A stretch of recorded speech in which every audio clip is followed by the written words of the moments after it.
Rail ব্যবস্থার নিরাপত্তা, সম্পদ সংরক্ষণ এবং যাত্রীদের নিরাপত্তা চলাচলের দায়িত্ব কাঁধে নিয়ে কাজ করছে বাংলাদেশ রেলওয়ে নিরাপত্তা বাহিনী। অথচ এই বাহিনীকে দেয়া হয় না ঝুঁকি ভাতা, রেশনিং সুবিধা। ঝুঁকি ভাতা ও রেশনিং সুবিধা চালু করা হলে কর্মস্পৃহা বৃদ্ধি পাবে বলে মনে করেন সংশ্লিষ্টরা। চট্টগ্রাম থেকে সহকর্মী সুমন চক্রবর্তীর প্রতিবেদন, জানাচ্ছেন অর্ডব নাসির। ক্যামেরা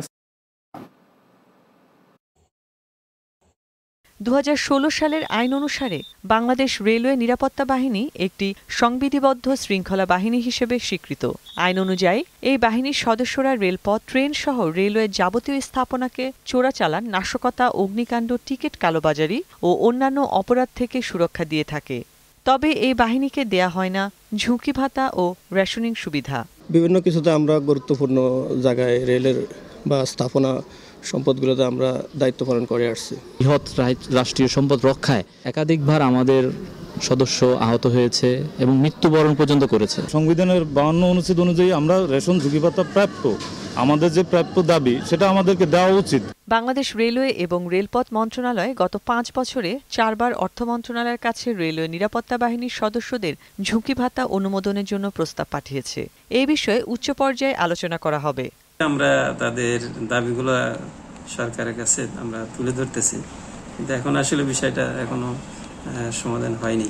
রেলওয়ে নিরাপত্তা বাহিনীর সদস্যদের জন্য রেশনিং সুবিধা চালুর দাবি বহুদিনের। তাদের জন্য ঝুঁকি ভাতা ও রেশনিং সুবিধা চালু করা হলে তাদের কর্মস্পৃহা বৃদ্ধি পাবে। যেহেতু ব্যারাকে থেকে ডিউটি করতে হয়, সো এটা করা হলে রেলওয়ে নিরাপত্তা বাহিনীর সদস্যদের মধ্যে কর্মস্পৃহা এবং মনোবল অনেক গুণ বেড়ে যায়। রাষ্ট্রীয় সম্পদের সবচেয়ে ঝুঁকিপূর্ণ স্থানে দায়িত্ব পালনে নিয়োজিত একটি বাহিনীকে রেশন সুবিধা থেকে বঞ্চিত রাখার কোনো নৈতিক বা প্রশাসনিক যুক্তি নেই। রেল মহাপরিচালক মহোদয়ের কাছে আবেদন করছি এবং আমরা আগামী সপ্তাহে সচিব এবং রেলপথ সচিবের কাছে আমরা দাবি জানাবো, অবশ্যই রেল নিরাপত্তা বাহিনীকে ঝুঁকি ভাতা এবং রেশন সুবিধা প্রদান করতে হবে। বাংলাদেশ রেলওয়ে নিরাপত্তা বাহিনীর সদস্যদের জন্য ঝুঁকি ভাতা ও রেশনিং সুবিধা চালুর বিষয়টি অগ্রাধিকার ভিত্তিতে বিবেচনা করবে সংশ্লিষ্ট কর্তৃপক্ষ, এমনটাই প্রত্যাশা সবার।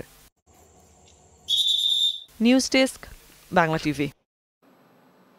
শারদীয় দুর্গোৎসব 1432 বঙ্গাব্দ উদযাপন উপলক্ষে চট্টগ্রাম সিটি কর্পোরেশনের উদ্যোগে প্রস্তুতি সভা অনুষ্ঠিত হয়েছে।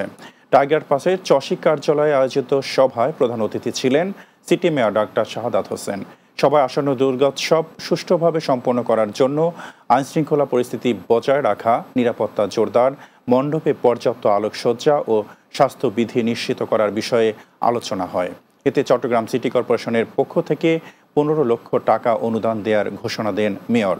এ সময় চসিক পূজা উদযাপন পরিষদের সভাপতি আশুতোষ দে, সাধারণ সম্পাদক বিপ্লব কুমার চৌধুরী, চসিক সচিব আশরাফুল আমিন, প্রধান শিক্ষা কর্মকর্তা কিসিনজার চাকমা সহ অনেকে উপস্থিত ছিলেন। শেষ করব দিনের বাংলা, যাওয়ার আগে শিরোনামগুলো আরও একবার। গণতন্ত্রকে শক্তিশালী করতে জনগণের হাতে ক্ষমতা হস্তান্তরের সরকার প্রতিশ্রুতিবদ্ধ, বললেন প্রধান উপদেষ্টা। তরুণরাই নতুন পৃথিবী গড়বে বলে প্রত্যাশা।